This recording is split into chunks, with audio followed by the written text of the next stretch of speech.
Bismillahirrahmanirrahim. Assalamualaikum warahmatullahi wabarakatuh. Selamat berjumpa kembali di channel Prayogo Official atau vlog sekampung Lampung Timur, Indonesia. Kawan-kawan, kali ini kita masih ngobrolin tentang otomotif ya. Untuk kaula muda itu sangat senang sekali dia mengotak-atik motornya dengan memberikan part-part variasi. Di sini saya akan membahas kiat-kiat dalam membeli part-part variasi. Sebelum kita bahas lebih lanjut, seperti biasa kita berdoa terlebih dahulu. Semoga yang menonton video ini dilancarkan rezekinya, dimudahkan urusannya, dan disejahterakan hidupnya. Amin amin ya rabbal alamin. Baik kawan-kawan, ketika kita akan membeli part-part variasi, apa saja yang perlu diperhatikan? Yang pertama, utamakan fungsi daripada gaya. Oke kawan-kawan, contohnya begini, langsung saya kasih contoh aja biar cepat ya. Ketika kita akan mengganti misalkan lampu ya, lampu yang lebih keren, mungkin yang standarnya lampunya berwarna kuning atau putih. Ini kita akan menjadikan lampu kita ini berwarna-warni gitu ya.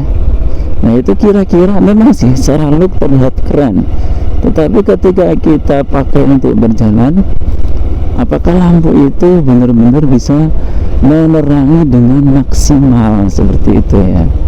Nah itu harus kita pertimbangkan kawan-kawan. Atau ingin mengganti hand grip yang lebih keren gitu, mungkin yang sebelumnya untuk bawaannya keras gitu, akan kita ganti yang lebih empuk dan mungkin berwarna gitu ya. Itu juga kita harus perhatikan, jangan sampai hand grip variasi kita ini justru kualitasnya di bawah daripada part yang ori kawan-kawan. Kemudian yang kedua, perhatikan kualitas dan keaslian barang.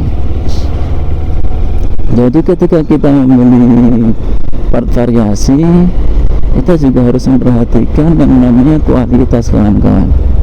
Tidak hanya mengejar kerennya saja gitu ya.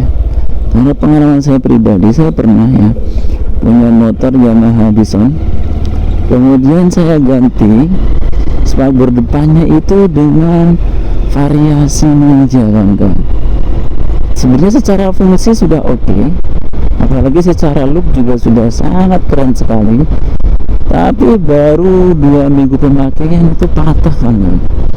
Nah disitu berarti kualitasnya tidak teruji dan akhirnya berakibat kepada kerugian diri sendiri kawan-kawan. Jadi ketika kita membeli part variasi, pastikan kualitasnya sudah teruji dan keasliannya sudah sangat oke sekali gitu ya. Kemudian yang ketiga, dalam kita memberi part variasi, pastikan kesesuaian dengan motor kita.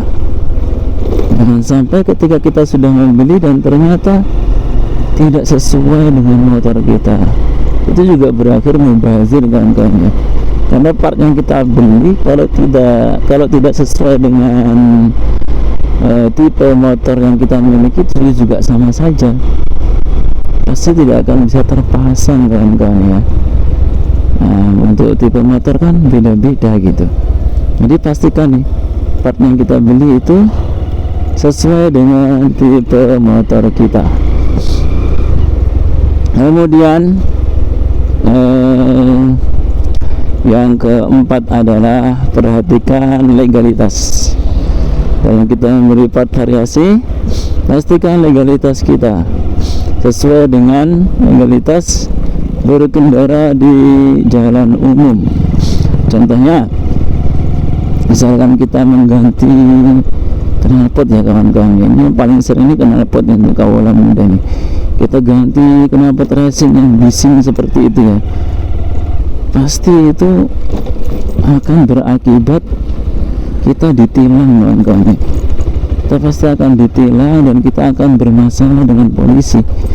Maka dalam mengganti part itu perhatikan legalitas.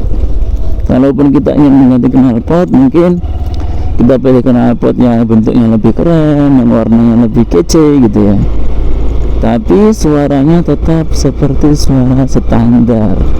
Nah gitu ya. Kemudian yang kelima, perhatikan ketika kita mengganti part variasi, ketika kita akan memasang variasi ya atau mengganti, sesuaikan dengan fungsi keseharian atau kebutuhan harian kita.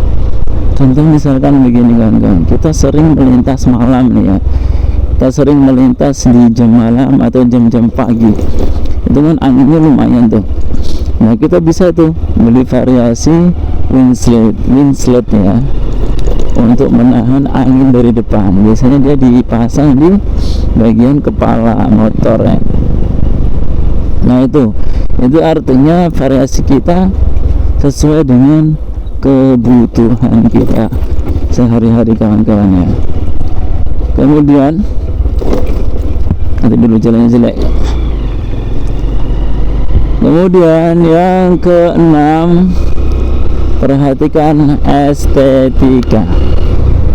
Ketika kita membeli variasi atau membeli part variasi, perhatikan estetika kawan-kawan. Tetap kita perhatikan ketika kita motor kita memakai part ini dengan warna ini sesuai atau tidak, dengan bentuk seperti ini sesuai atau tidak, kita harus perhatikan biar motor kita tidak terlihat aneh kawan-kawan ya. Ini tetap estetik indah gitu ya, dilihatnya enak gitu kan, lebih kece, lebih keren. Kemudian yang terakhir, yang ketujuh, dalam memberikan variasi kepada kendaraan, perhatikan pemasangan. Ini penting kan, karena tidak semua bengkel itu pandai dalam memasang variasi. Mereka hanya memasang part-part standar saja. Karena yang namanya variasi itu ketika memasang pasti butuh yang namanya penyesuaian. Seperti pengalaman saya pribadi ketika memasang part variasi ini, yang terakhir saya pasang itu adalah dudukan lampu kawan-kawan. Nah itu ternyata tidak plug and play gitu, tidak semata-mata kita pasang langsung jadi, tapi ada yang disesuaikan agar bisa pas, bisa terpasang dengan rapi seperti itu ya, dan tentunya bisa berfungsi dengan normal. Nah itu tadi kawan-kawan 7 kiat-kiat dalam kita memasang atau membeli variasi untuk kendaraan kita. Oke, terima kasih. Jika dirasa video ini bermanfaat, silakan klik like, subscribe, and comment. Wassalamualaikum warahmatullahi wabarakatuh.